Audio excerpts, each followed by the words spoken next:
I graduated from A&M, applied with home builders, and at the time I got a job in Houston because I wanted to stay in the area with the largest home builder in the nation at the time as a superintendent, and it was in the north part of Houston. And having grown up in Conroe, and Conroe was a very small town, I just couldn't bring myself to move to Houston. So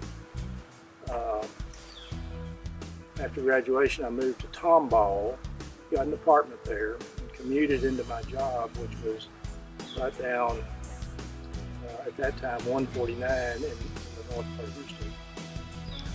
And it was a very interesting experience.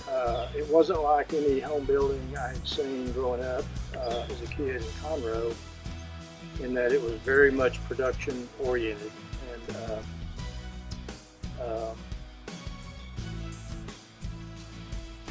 I'll never forget walking as a new employee, kind of walking through the stages of the house, getting oriented,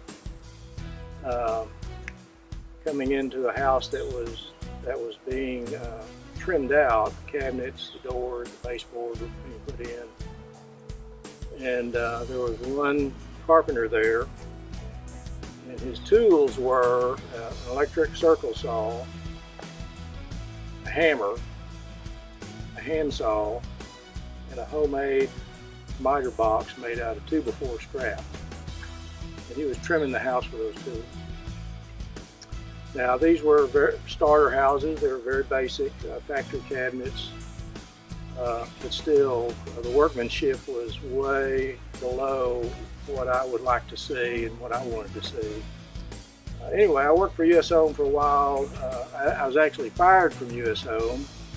Went to work for another track builder in the Houston area, a family-owned track builder that went out of business, bankrupt. And in 1980, when I was 25 years old, I determined to go into business for myself. And what I wanted to do was build custom homes for people on their property. And having grown up in Conroe, now living in Tomball was very rural then. I wanted to build in rural subdivisions and on acreage. And so that's kind of where I started in Tomball. And it was really tough in the 80s. At 25 years old, I looked like I was about 18 years old. And got off to a pretty slow start as a home builder, but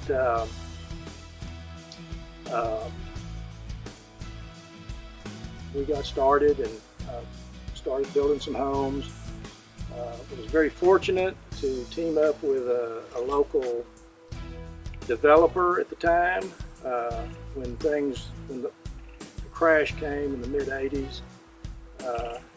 We like to talk or say between us that he wasn't selling any lots and I wasn't selling any homes, so we decided to commiserate in our misery.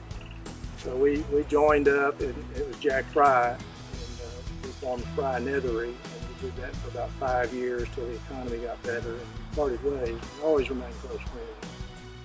It was a wonderful experience for me, and it helped me to become more professional. And from Tomball, we moved, as Tomball expanded and grew, in around 1990 or so, my wife and I moved out to some family land in the Huntsville area, and I started commuting to Conroe, Tomball, because my office was still in Tomball. And not too long after that, with